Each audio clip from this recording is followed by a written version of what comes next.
for you, but I painted a thing for us. I've got my wand and my sweater at the ready, so I'm going to be reading Harry Potter and the Sorcerer's Stone, but not in a British accent because I'm scared to do that. Let's see.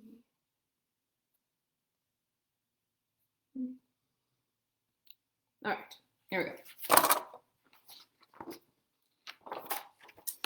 So this is the illustrated version. The very, very first picture we get to see is a toad.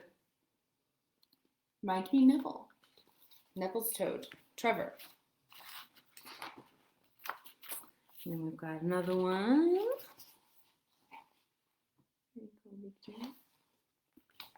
Hi, whoever's watching, tell me if my camera is lagging, because it looks like it is for me. So hopefully it's not. All right. Chapter 1, The Boy Who Lived. Mr. and Miss Dursley of number 4 Privet Drive were proud to say that they were perfectly normal, thank you very much. They were the last people you'd expect to be involved in anything strange or mysterious, because they just didn't hold with such nonsense. Mr. Dursley was the director of a firm called Grunnings, which made drills. He was a big, beefy man with hardly any neck, although he did have a very large mustache. Miss Dursley was thin and blonde and had nearly twice the usual amount of neck, which came in very useful as she spent so much of her time craning over garden fences, spying on the neighbors. The Dursleys had a small son called Dudley, and in their opinion, there was no finer boy anywhere. The Dursleys had everything they wanted, but they also had a secret, and their greatest fear was that somebody would discover it. Hi, Danielle! Tell me if I'm lagging, guys. I want to make sure my camera is working. Let's see. Oh, and there's a picture too. I'll show you the first picture. Lots of portraits. All right. Okay. So their greatest fear was that somebody would discover it. They didn't think they could bear it if anyone found out about the Potters. Miss Potter was Miss Dursley's sister, but they hadn't met for several years. In fact, Miss Dursley pretended she didn't have a sister, because her sister and her good-for-nothing husband were as un-Dursley-ish as it was possible to be.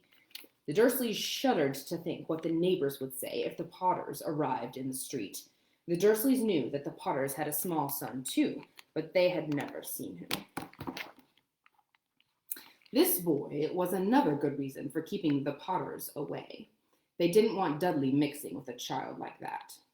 When Mr. and Miss Dursley woke up on the dull, gray Tuesday our story starts, there was nothing about the cloudy sky outside to suggest that strange and mysterious things would soon be happening all over the country.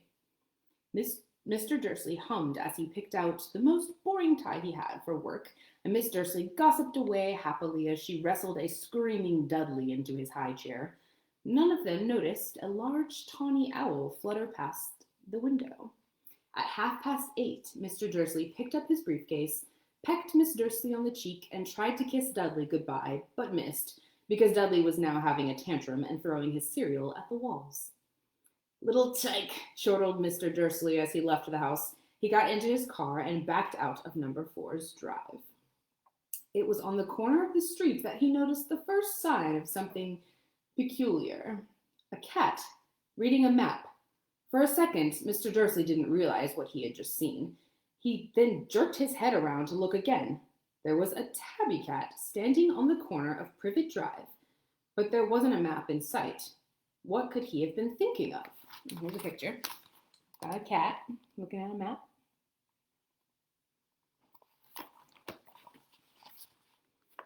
It must have been a trick of the light. Mr. Dursley blinked and stared at the cat.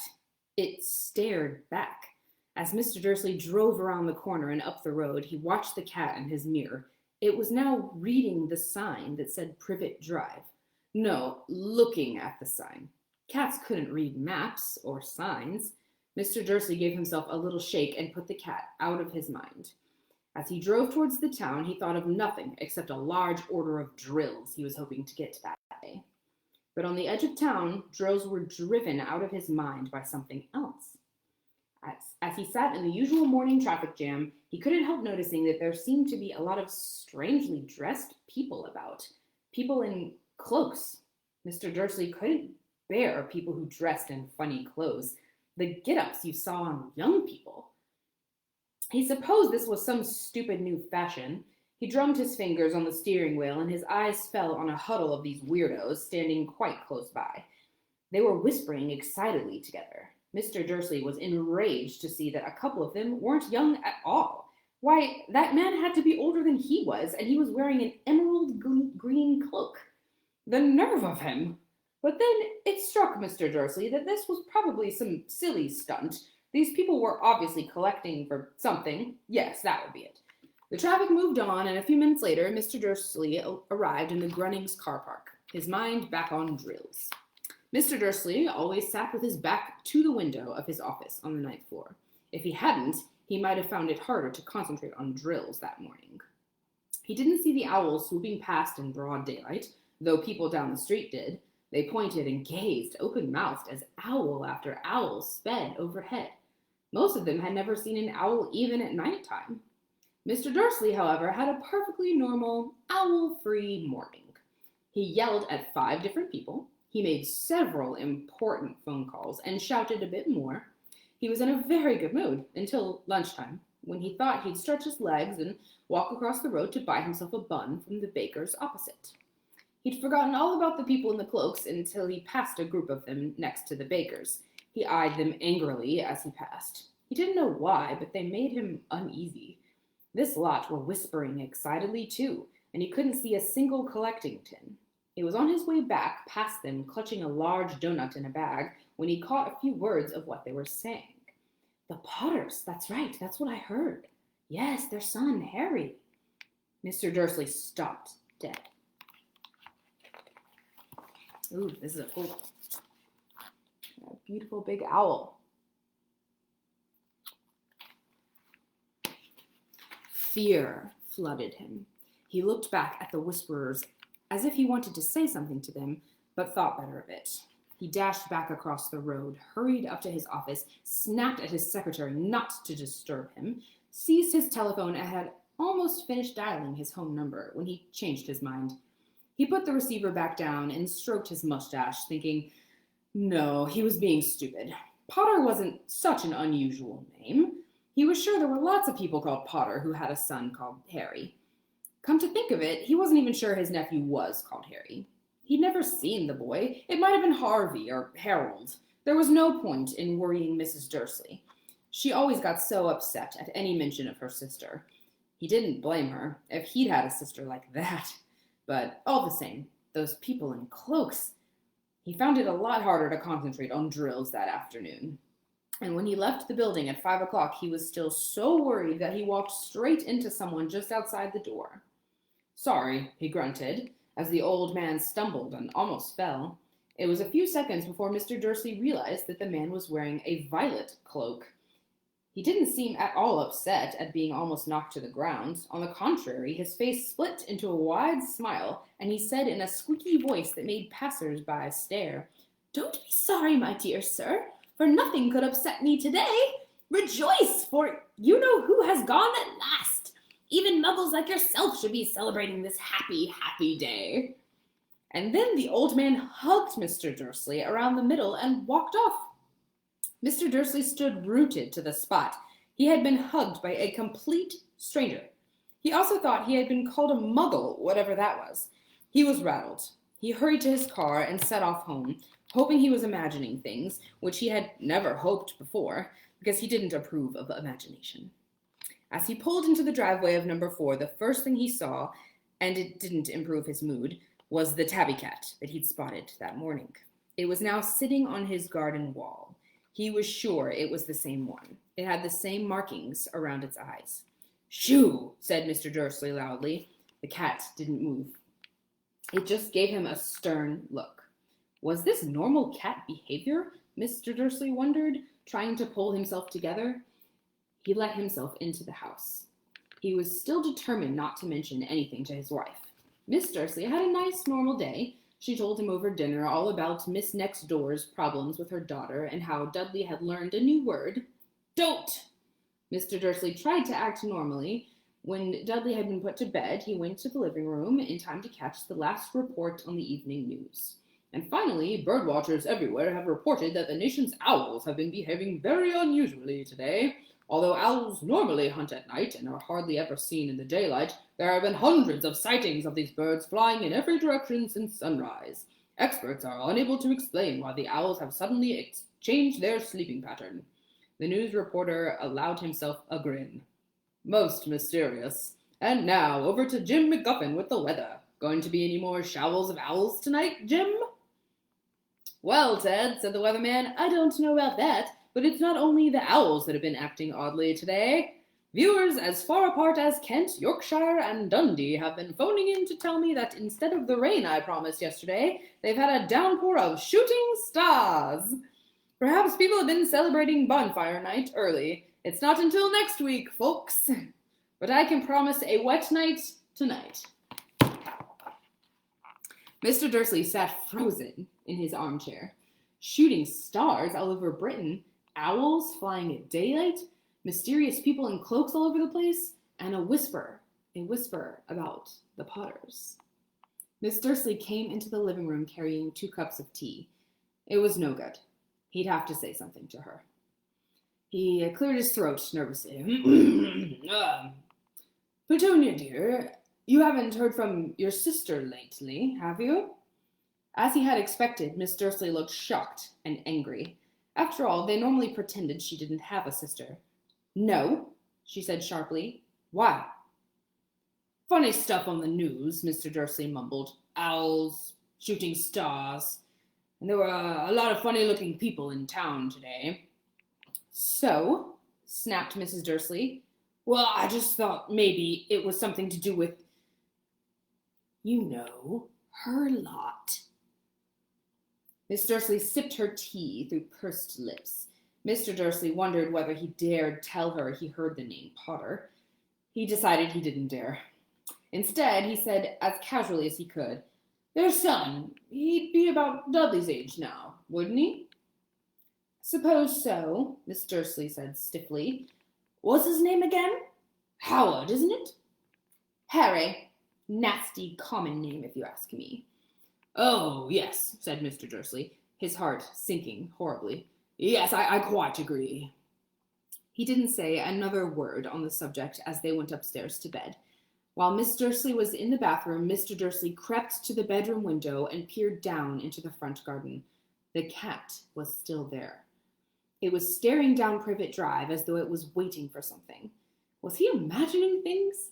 Could all this have anything to do with the Potters? If it did, if it got out that they were related to a pair of... Well, he didn't think he could bear it. The Dursleys got into bed. Miss Dursley fell asleep quickly, but Mr. Dursley lay awake, turning it all over in his mind. His last comforting thought before he went to sleep was that if the Potters were involved, there was no reason for them to come near him and Miss Dursley. The Potters knew very well that he and Petunia thought about them, what they thought about them and their kind.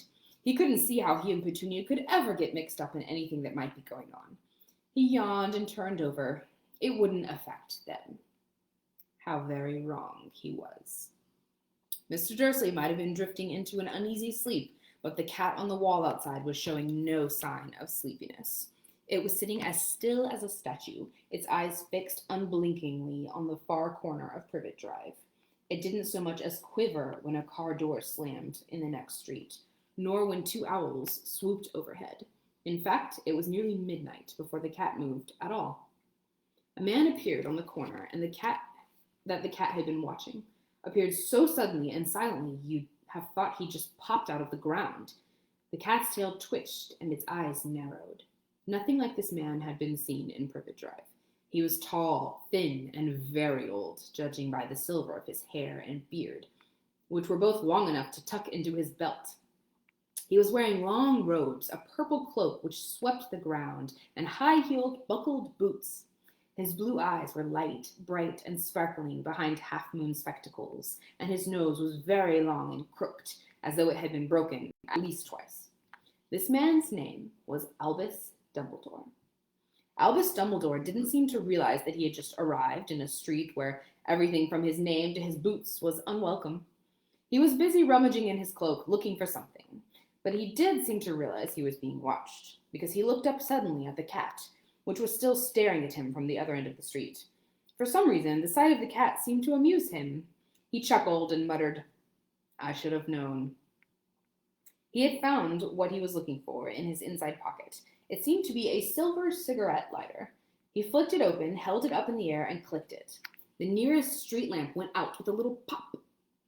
He clicked it again. The next lamp flickered into darkness. 12 times he clicked the put-outer until only the lights left in the whole street were the 2 tiny pinpricks in the distance, which were the eyes of the cat watching him.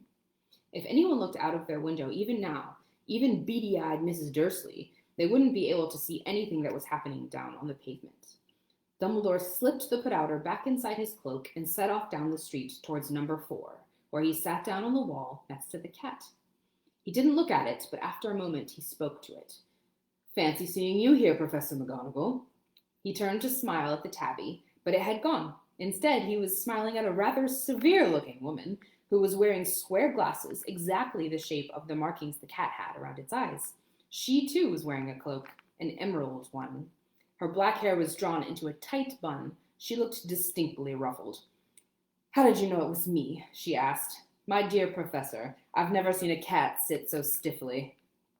"You'd be stiff if you'd been sitting on a brick wall all day," said Professor McGonagall. "All day? When you could have been celebrating? I must have passed a dozen feast parties on my way here." Professor McGonagall sniffed angrily. "Oh, yes, everyone's celebrating all right," she said impatiently. "You'd think they'd be a bit more careful, but no, even the Muggles have noticed something's going on. It was on their news." She jerked her head back at the Dursleys' dark living room window. "I heard it. Flocks of owls, shooting stars. Well, they're not completely stupid. They were bound to notice something. Shooting stars down in Kent? I bet that was Deldius Diggle. He's never had much sense." "We can't blame them," said Dumbledore gently. "We've had precious little to celebrate for 11 years. "I know that," said Professor McGonagall irritably, "but that's no reason to lose our heads. People are being downright careless out in the streets in broad daylight, not even dressed in Muggle clothes, swapping rumors." She threw a sharp sideways glance at Dumbledore here, as though hoping he was going to tell her something, but he didn't, so she went on. "A fine thing it would be if, on the very day you-know-who seems to have disappeared at last, the Muggles found out about us all. I suppose he really has gone, Dumbledore?" "It certainly seems so," said Dumbledore. "We have much to be thankful for. Would you care for a sherbet lemon?" A what?" "A sherbet lemon. They're a kind of Muggle sweet I'm rather fond of." No, thank you," said Professor McGonagall coldly, as though she didn't think this was the moment for sherbet lemons. "As I say, even if you-know-who has gone—" "My dear Professor, surely a sensible person like yourself can call him by his name. All this you-know-who nonsense, for 11 years I've been trying to persuade people to call him by his proper name, Voldemort." Professor McGonagall flinched, but Dumbledore, who was unsticking 2 sherbet lemons, seemed not to notice. "It all gets so confusing if we keep saying you-know-who. I have never seen any reason to be frightened of saying Voldemort's name." "I know you haven't," said Professor McGonagall, sounding half exasperated, half admiring. "But you're different. Everyone knows you're the only one oh, all right, Voldemort was ever afraid of." "You flatter me," said Dumbledore calmly. "Voldemort had powers I will never have." "Only because you're too, noble to use them." "It's lucky it's dark. I haven't blushed so much since Madame Pomfrey told me she liked my new earmuffs." Professor McGonagall shot a sharp look at Dumbledore and said, "The owls are nothing to the rumors that are flying around. You know what everyone's saying? About why he's disappeared? About what finally stopped him?" It seemed that Professor McGonagall had reached the point she was most anxious to discuss. The real reason she had been waiting on a cold, hard wall all day. for neither as a cat nor as a woman had she fixed Dumbledore with such a piercing stare as she did now. It was plain that whatever everyone was saying, she was not going to believe it until Dumbledore told her it was true. Dumbledore, however, was choosing another sherbet lemon and did not answer. What they're saying, she pressed on, is that last night Voldemort turned up in Godric's Hollow. He went to find the Potters. The rumor is that Lily and James Potter that they're dead. Dumbledore bowed his head. Professor McGonagall gasped. Lily and James? I can't believe it. I didn't want to believe it. Oh, Albus. Dumbledore reached out and patted her on the shoulder. I know, he said heavily. Professor McGonagall's voice trembled as she went on. That's not all. They're saying he tried to kill the Potter's son, Harry, but he couldn't. He couldn't kill that little boy. No one knows why or how, but they're saying that when he couldn't kill Harry Potter, Voldemort's power somehow broke, and that's why he's gone. Dumbledore nodded, glumly. It's true? Faltered Professor McGonagall. After all he's done, all the people he's killed, he couldn't kill a little boy? It's just astounding, of all the things to stop him. But how in the name of heaven did Harry survive? We can only guess, said Dumbledore. We may never know. Professor McGonagall pulled out a lace handkerchief and dabbed at her eyes beneath her spectacles. Dumbledore gave a great sniff as he took a golden watch from his pocket and examined it. It was a very odd watch. It had 12 hands, but no numbers. Instead, little planets were moving around the edge. It must have made sense to Dumbledore, though, because he put it back in his pocket and said, Hagrid's late. I suppose it was he who told you I would be here, by the way. Yes, Professor McGonagall said. And I don't suppose you're going to tell me why you're here, of all places. I've come to bring Harry to his aunt and uncle. They're the only family he has left now. You can't mean the people who live here, cried Professor McGonagall, jumping to her feet and pointing at number 4. Dumbledore, you can't. I've been watching them all day. You can't find 2 people who are less like us. And they've got this son. I saw him kicking his mother all the way up the street, screaming for sweets. Harry Potter come and live here? It's the best place for him, said Dumbledore firmly. His aunt and uncle will be able to explain everything to him when he's older. I've written them a letter. A letter? Repeated Professor McGonagall faintly, sitting back down on the wall. Really, Dumbledore, you think you can explain all this in a letter? These people will never understand him. He'll be famous, a legend. I wouldn't be surprised if today was known as Harry Potter Day in the future. There will be books written about Harry. Every child in our world will know his name. Exactly, said Dumbledore, looking very seriously over the top of his half-moon glasses. It will be enough to turn any boy's head. Famous before he can even walk and talk, famous for something he won't even remember. Can't you see how much better off he'll be growing up away from all that until he's ready to take it? Professor McGonagall opened her mouth, changed her mind, swallowed, and then said, Yes, you're right, of course. But how is the boy getting here, Dumbledore? She eyed his cloak suddenly, as though she thought he might be hiding Harry underneath it. Hagrid is bringing him. You think it wise to trust Hagrid with something as important as this? I would trust Hagrid with my life, said Dumbledore. I'm not saying his heart isn't in the right place, said Professor McGonagall grudgingly, but you can't pretend he's not careless. He does tend to... What was that? A low, rumbling sound had broken the silence around them. It grew steadily louder as they looked up and down the street for some sign of a headlight. It swelled to a roar as they both looked up at the sky, and a huge motorbike fell out of the air and landed on the road in front of them. If the motorbike was huge, it was nothing to the man sitting astride it. He was almost twice as tall as a normal man and at least 5 times as wide. He looked simply too big to be allowed and so wild. Long tangles of his bushy black hair and beard hid most of his face. He had hands the size of dustbin lids, and his feet in their leather boots were like baby dolphins. In his vast muscular arms, he was holding a bundle of blankets. Here's our picture of the motorbike man. Hagrid. Hagrid, said Dumbledore, sounding relieved. At last. And where did you get that motorbike? Borrowed it, Professor Dumbledore, sir, said the giant, climbing carefully off the motorbike as he spoke. Young Sirius Black lent it to me. I've got him, sir. No problems, were there? No, sir. House was almost destroyed, but I got him out all right before the Muggles started swarming around. He fell asleep as we was flying over Bristol. Dumbledore and Professor McGonagall bent forward over the bundle of blankets. Inside, just visible, was a baby boy, fast asleep. Under a tuft of jet black hair over his forehead, they could see a curiously shaped cut, like a bolt of lightning. Is that where? Whispered Professor McGonagall. Yes, said Dumbledore. He'll have that scar forever. Couldn't you do something about it, Dumbledore? Even if I could, I wouldn't. Scars can come in useful. I have one myself above my left knee, which is a perfect map of the London Underground.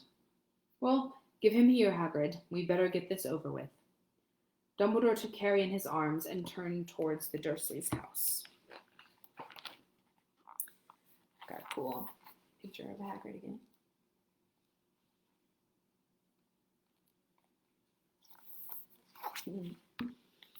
Could I say goodbye to him, sir? Asked Hagrid. He bent his great shaggy head over Harry and gave him what must have been a very scratchy, whiskery kiss. Then suddenly Hagrid let out a howl like a wounded dog. Shh! Hissed Professor McGonagall. You'll wake the Muggles. Sorry, sobbed Hagrid, taking out a large spotted handkerchief and burying his face in it. But I can't stand it. They'll leave James dead and poor little Harry off to live with Muggles. Yes, it is all very sad, but get a grip on yourself, Hagrid, or we'll be found. Professor McGonagall whispered, patting Hagrid gingerly on the arm as Dumbledore stepped over the low garden wall and walked to the front door. He laid Harry gently on the doorstep, took a letter out of his cloak, tucked it inside Harry's blankets, and then came back to the other two. For a full minute, the three of them stood and looked at the little bundle. Hagrid's shoulders shook. Professor McGonagall blinked furiously, and the twinkling light that usually shone from Dumbledore's eyes seemed to have gone out. Well, said Dumbledore finally, that's that. We've no business staying here. We may as well go and join the celebrations. Yeah, said Hagrid in a very muffled voice. I'd best get this bike away. Good night, Professor McGonagall. Professor Dumbledore, sir. Wiping his streaming eyes on his jacket sleeve, Hagrid swung himself onto the motorbike and kicked the engine to life. With a roar, it rose into the air and off into the night. I shall see you soon, I expect, Professor McGonagall, said Dumbledore, nodding to her. Professor McGonagall blew her nose in reply. Dumbledore turned and walked back down the street. On the corner, he stopped and took out the silver put-outer. He clicked it once, and 12 balls of light sped back into their street lamps, so that Privet Drive glowed suddenly orange, and he could make out a tabby cat slinking around the corner of the other end of the street. He could just barely see the bundle of blankets on the step of number 4. Good luck, Harry, he murmured. He turned on his heel, and with a swish of his cloak, he was gone. A breeze ruffled the neat hedges of Privet Drive, which lay silent and tidy under the inky sky, the very last place you would expect astonishing things to happen. Harry Potter rolled over inside his blankets without waking up. One small hand closed on the letter beside him, and he slept on, not knowing he was special, not knowing he was famous, not knowing he would be woken in a few hours' time by Miss Dursley's scream as she opened the front door to put out the milk bottles, nor that he would spend the next few weeks being prodded and pinched by his cousin Dudley. He couldn't know that at this very moment, people meeting in secret all over the country were holding up their glasses and saying in hushed voices, "To Harry Potter, the boy who lived." Come on. That's chapter 1. Yay! I hope you guys liked it. I hope my camera wasn't laggy. Next time I'll be reading The Vanishing Glass. All right. See you later.